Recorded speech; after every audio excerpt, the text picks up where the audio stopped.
And thank you to everyone for coming today. Today is an important and exciting day for Oklahoma State athletics, but this is not new for OSU.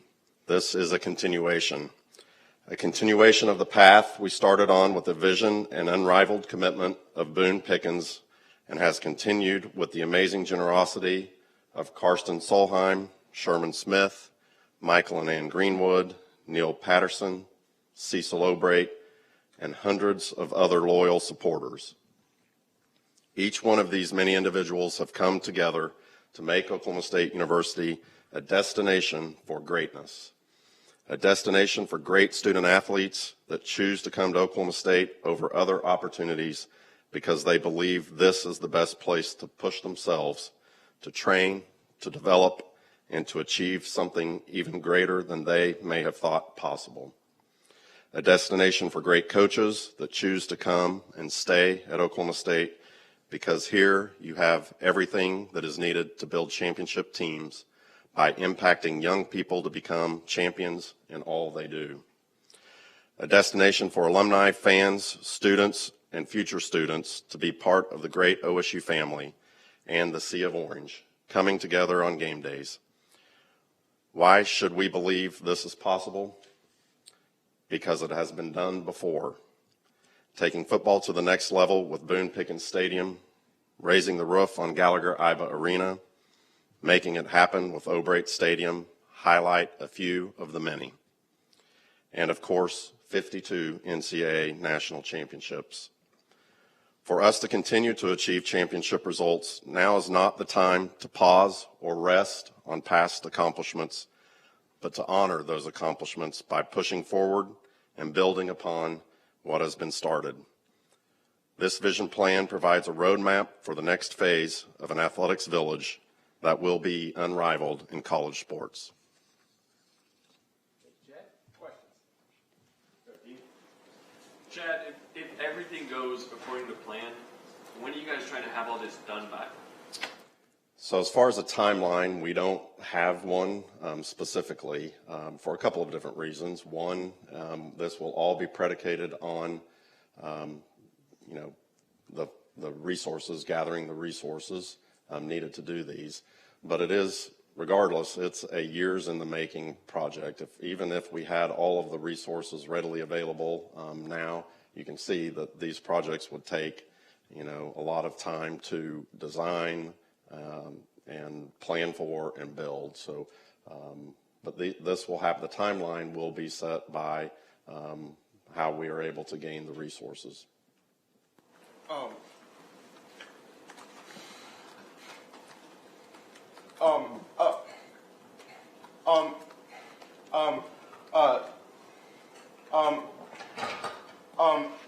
So as far as no timeline, donors, are they still to be determined as well? So we have been having conversations with supporters and donors and or potential donors, and those conversations have been received well, but we're not at a point where we're ready to announce any commitments to these projects yet.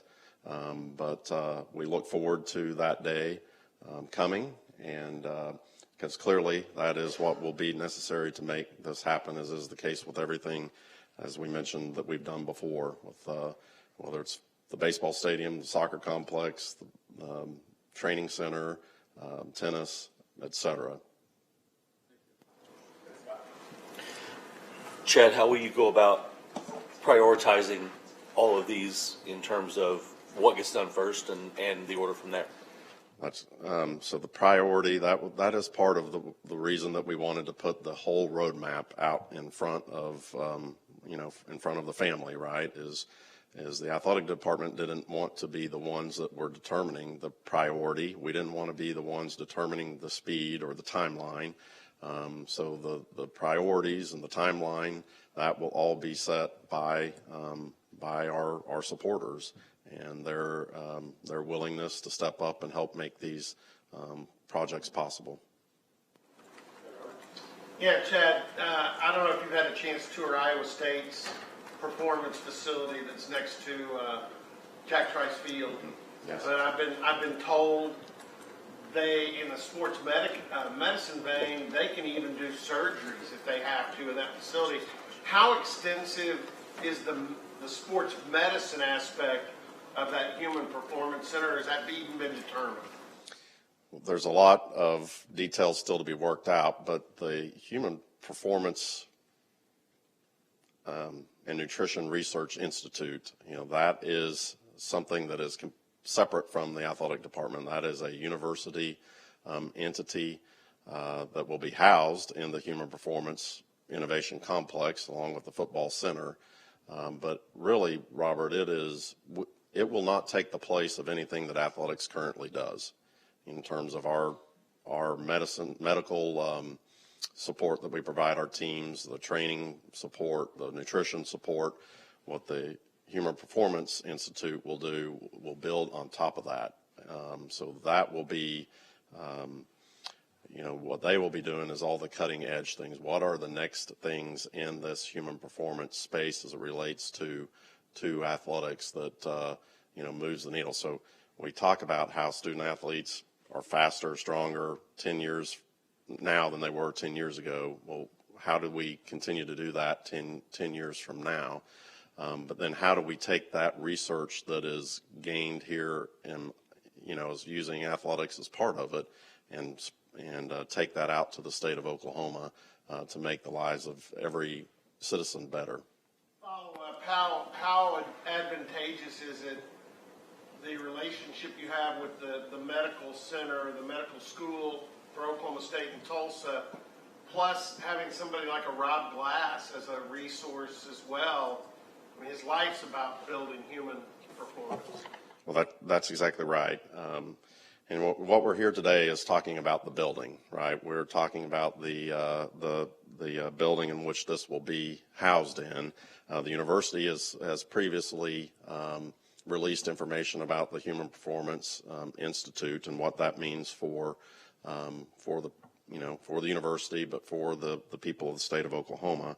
But to your point about what it means with the Center for Health Sciences, for example, what it means for strength and conditioning, you can just take that, on to other areas in campus. That's the whole point of the institute, is to pull in the best areas of what we're doing on campus to be able to make that kind of impact, again, not only for our student athletes, for our students, but for the entire state of Oklahoma. I think the best analogy that has been used, Kyle Ray and Dr. Schrum, I think, have used this analogy, is the iPhone. When the iPhone was announced, it was announced as a widescreen iPod, touch controls, revolutionary, mobile phone, and breakthrough internet communication device. But those were all things that Apple was already doing.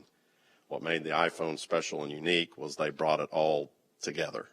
And that is what the Human Performance and Nutrition Research Institute is going to do for the state of Oklahoma, and will be housed in this building that we're talking about today. Hey, Chad. Timing, I have a question about it. Looking in the rearview mirror, we see the pandemic behind you guys. Looking ahead, we see obviously a change in what the Big 12 looks like. Why does the timing of announcing this now, why is that good for you guys? Well, a couple different reasons. So I will go back to July of 2021, right there, when the news broke that there was going to be a change in the Big 12 conference. There was a lot of narrative at the time around what that looks like, and there was talk about as much as a 50% reduction in the media rights for the league. And if that were to come to fruition, who was going to stick around the Big 12 conference for that? Were there other landing spots for, members of the Big 12 conference? I certainly were getting a lot of questions about, how do we get OSU into this conference or that conference, or what, that looks like. And, fast forward to today, through some great decisions that were made by starting with Commissioner Bowlesby and the athletic directors of bringing in the 4 new members that began to stabilize it, and then Commissioner Yormark being able to take that league to market essentially and get our partners to come to the table early. And I think they spoke, right, about what they felt like the competitiveness of the Big 12 conference moving forward was going to look like. And so we didn't see a reduction. In fact, we'll see an increase in it in our media rights agreements moving forward. But this is not the end, right? This is going to continue to evolve. We know that. We know, the conversations are going on at the Pac-12. We know some of the things that have just come out the last couple of days of the ACC. So this is going to continue to evolve. And we just felt like that the worst thing that we could do is feel like that we've weathered that storm and then be comfortable and then not be in a position that we need to be in when the next one comes, right? And so since that time, really, we've been working on this. And so that's part of it. And then quite frankly, part of it is we are having conversations with donors. And as all of you know, that, as the circle of conversation expands and widens, you have less of an ability to control your message. And so before we got it too far out there, we felt like the time was right to just go ahead and make it public so that everybody could see it at the same time. On a personal level, when you come out and announce something so sweeping and, hundreds of millions of dollars, is this a day for you personally that is exciting, a little bit fear-inducing? I don't know. What's this like to throw this out for the world? Yeah, it is exciting. I think it's a great day for the future, but it is really just a roadmap. This is the plan. And as we've talked internally with our team and Larry Reese and Reed Sigmund and others involved, we're very aware that now is when the work begins. This is just the start. Now the real work begins, both in the fundraising and in acquiring the resources, but also in the next steps of the planning and construction. So it will be a long process, but you've got to start somewhere, and today is the start. Chad, in addition to the donor support, how much, if any, debt is OSU willing to take on to accomplish this vision?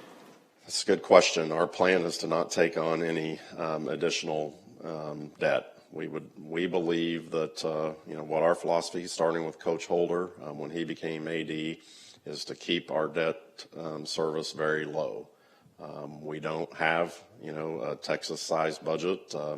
And so, the way that we are going to be competitive is to be able to deploy as much of our budget to our programs and to, basically keeping it active, right, as we possibly can, and not tying up significant resources with servicing debt. And so that is why we will take our time on this, and we won't move on any of this until the funds are there and the funds are available, because we've got to keep that debt service low where it is now. And out of that $325 million, how much do you anticipate or expect or hope to be donor support? The vast majority of it. So we've got the $55 million stadium project underway right now, and we have that has been that will be serviced by debt. The vast majority of the rest of it will not be. And do you have an idea for how much you're targeting or how much you're hoping for the donor support? Well, yeah, it would be pretty much all of it. Yep. So this is a pretty soft timeline. You said you've had talks with donors already. Is it your expectation that by announcing this, more donors will come out of the woodwork and be willing to pitch in for different projects? Well, I don't think it's necessarily coming out of the woodwork. What it does is it just makes it easier for our team and our staff to start to have those conversations. They're not, now that it is out there, it's clear what the path forward is, and so now we can have those conversations just much more open, and everybody's got the same information and is working off of the same information. So, our expectation is not that people are going to come to us. That's not the way that it works. This is hard work. It takes time. They'd be more willing to donate to Well, yeah, what we're hoping is that this, they can see and share the vision, right? I mean, with us, is if they understand what it is that we're trying to accomplish, where it is we're going, why it is that we're going there, the importance of it for the future of OSU athletics. That is the purpose of making the announcement and getting it out there. And then we'll have the one-on-one individual conversations with each of them. You've said a few times that the realignment has kind of brought this to the surface. How would a project as big as this one impact the rest of the Big 12, especially with contract negotiations in a few years? Well, I can't speak for that as much. That's not really what I'm concerned about. What I'm most concerned about is just making sure that Oklahoma State is in the best position that Oklahoma State can be in to continue to compete. And we've done a really, really good job of that. And the reason that we've been able to do that, the reason we're able to talk about any of this is because of the support that's come before, as the video said, as I mentioned in my opening statements. I mean, none of this happens without, first and foremost, Mr. Pickens' initial commitment. That, in fact, is the whole reason we even have the space available, here to build this athletic village. And then he inspired, all of the others after that, the Sherman Smith, Greenwoods, Neil Patterson, Obrate, just on and on. And so that has set us up in a really, really good position. In fact, we won our 92nd Big 12 championship with the women's indoor track and field or track team just this past weekend. That puts us, since the start of the Big 12 conference, that puts us since the start of the Big 12 conference as having the second most Big 12 championships in the league, with only Texas having more. And that's where we want to be, and that is what this is all about, is continuing to put our programs in a position to compete at the top of the Big 12 conference and to compete for national championships. And I'll use Dave Smith, since we're talking about that, as an example. I mean, I think he's done a remarkable job with our programs, right? I mean, our women finished first, beat the number one ranked Longhorns to win the Big 12 championship. Our men came in second. But what makes it the most remarkable is he's done that without an indoor facility. I mean, we have nothing like that for them to train in, and we're the only Big 12 school that has nothing for them to train in or compete in. And so we've just, we're going to elevate that. That's the plan. And then I'm excited to see what Dave can do with our programs once we have that. Chad, just maybe kind of repetitive for clarity, you said you have taken this out to some of probably your best donors. Yep. What was there? I'm guessing you wouldn't do this if the initial reaction had not been, wow, yeah. Yep. Yeah, that's exactly right. And that was the feedback that I was looking for in those conversations is, is this the right time? Is this the right vision? Is this, do we put it out there, sort of all at once? And I think all of that resonated really well with them. And it was unanimous, the feedback that I got from them, that no, now is the time. This is the way to do it. And so, yes, feel really good about that support. Another aspect of this, and I know OSU Athletics is pretty centric. Everybody supports everybody, but when you talk about raising money for vast different facilities, how do you steer that, or do you just let the donors kind of steer it by where they want to put their money? I mean, that can get politically kind of interesting. Well, I think that you understand this, Robert. I think that, most donors, they have their passions, right? And so that, to the degree that any of this aligns with what passions they have, is what we want to try to capture, right? And it is their hard-earned money. They don't have these resources by accident, right? They've worked really, really hard to be able to do these kinds of things, and we want them at the end of the day to feel really, really good about what they're investing in and what kind of return on that they're going to get. So I think that we'll let them sort of lead us to where they want to go, where they feel passionate about their support. And the good thing about this is, we've got something in this plan that impacts every single one of our programs and every single one of our student athletes. And some of those are more obvious than others, right? You've got the facility, softball facility, the indoor track, football, basketball, wrestling, et cetera. But, some of the domino effect that this is going to create is going to have a tremendously positive impact on all the rest of our programs and our student athletes. So once football moves into the new Human Performance Innovation Complex Football Center, that opens up room in the West Stadium Center here. What we know is that our student athletes come in here every single day for the training table. They come in here for Orange Power Studios and the creative that they're doing with that. And so our plan will be to move the academic center, build a new academic center in here. We will move our mental health and counseling services in here. We will move our student athlete development, leadership development, career services in here, which, by the way, those are two programs that we didn't even have 5 years ago.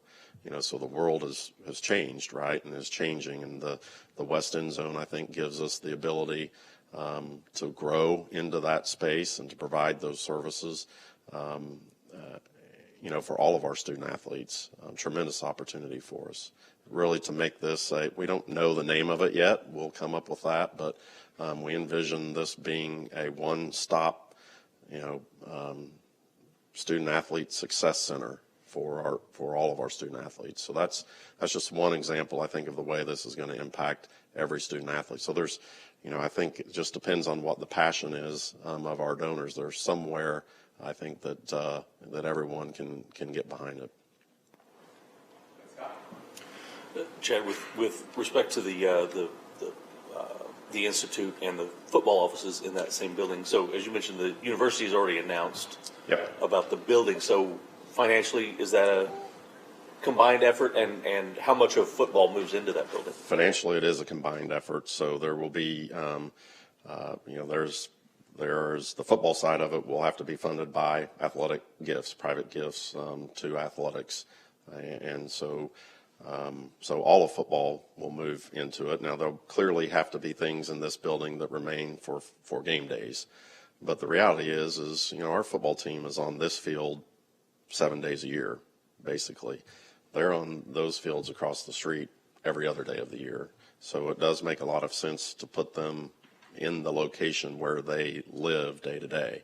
Now, you've got to have a locker room for game day. You have to have a training room for game day, those kinds of things. So that will remain here in the building, but will also be able to be used by other student athletes and other programs at that point. So it gives us opportunity there. But what I think we've got the ability to do with the Human Performance Innovation Complex and Football Center is we will have, obviously, the institute parts of that, and we will have the football parts of that, and then there'll be some efficiencies that we can gain by sharing some of the spaces in between. So I think it's just a tremendous opportunity and great use of resources. What were conversations like with coaches in terms of what's possible, the space available, just kind of from your aspect, what were those conversations like? Yeah, we've had initial conversations with all of the coaches about this, but those will be ongoing. Again, this is sort of the vision. We haven't gotten down into all of the details yet. That's still work to be done.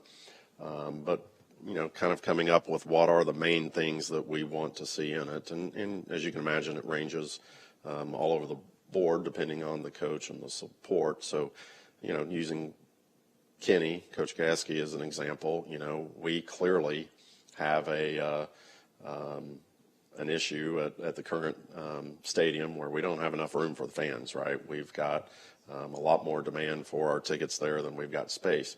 But at the same time, we love how that feels there, and we don't want to lose that feel and that electricity that's there. So how do you capture both of those by expanding but not losing the feel? And I think for Kenny and for all of our coaches, the fan aspect is important, but probably more important is what are the training and development spaces that are in these facilities? What are we providing for our student athletes that come in here to get better, right, and to become the student athletes that they want to be and to be as good as they want to be, or like I said, even better than they think they they might even think they can be. So that will be a tremendous part of this, of our discussions moving forward, is making sure that we've got first-class, world-class training and development pieces of these projects. Obviously, like you say, every program gets something out of this, but you've got competition spaces for track and field and for softball. I know you said that donors will decide where the money goes, but is that, I don't know, is that something you can prioritize in any form or fashion with your, we're talking competition spaces, to get those sort of moved towards the top of the list somewhat? No. No, I don't think so. I mean, we're not going to try to, I don't think, move anything to the top of the list at this point. All of these are important, and some of them may go on concurrently. I mean, I don't know how that is going to play out yet, right? But again, that will be determined by available resources. Did you take inspiration from any other schools or specific stadiums that you kind of put into this plan, or melded some ideas together? Are you asking about softball specifically? Well, I guess for the entire village. Well, we definitely, pay attention. We travel a lot when we go to other schools, and so there's the opportunity to compare, and we certainly are always doing that, right? Is what are the things we like about this, don't like about that, and try to mold those together to fit what we want to do here at Oklahoma State. We also have architects, right? That's a big part of what they do. Sports architects is bring those ideas to us. But at the end of the day, what we want is the best, right? And so we're going to try to learn what everyone is doing and then take the next step. I believe the basketball facility on this plan is where the current Student Success Center is. So would you need that domino to fall before that would even be possible? Well, so it is not necessarily where the current academic center is. The academic center shares a wall with the current auxiliary gym, but it's not directly tied to it. Okay. All right. Also, we have some very important other folks that are in the room with us, our head coaches. We've got Alan Bratton here from golf. We've got Larry Sanchez from equestrian and Dave Smith from cross country and track and field. They're all available.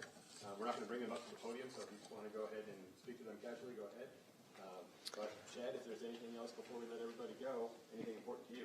Well, we also have Jerome Loffridge and Lance Walker that are here. So Lance Walker, as all of you probably already previously read, he is the director for the executive director for the Human Performance Nutrition Research Institute.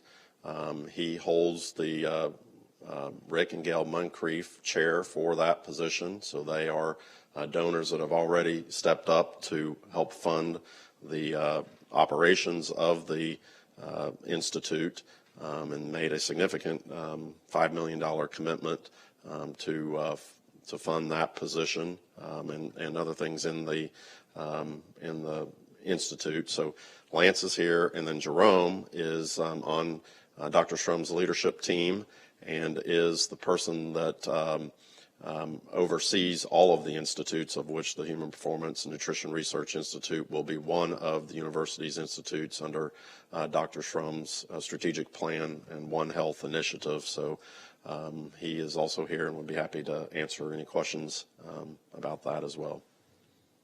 So Chad, if you could stick around too, just as well. Yep. That would be great. Thank you.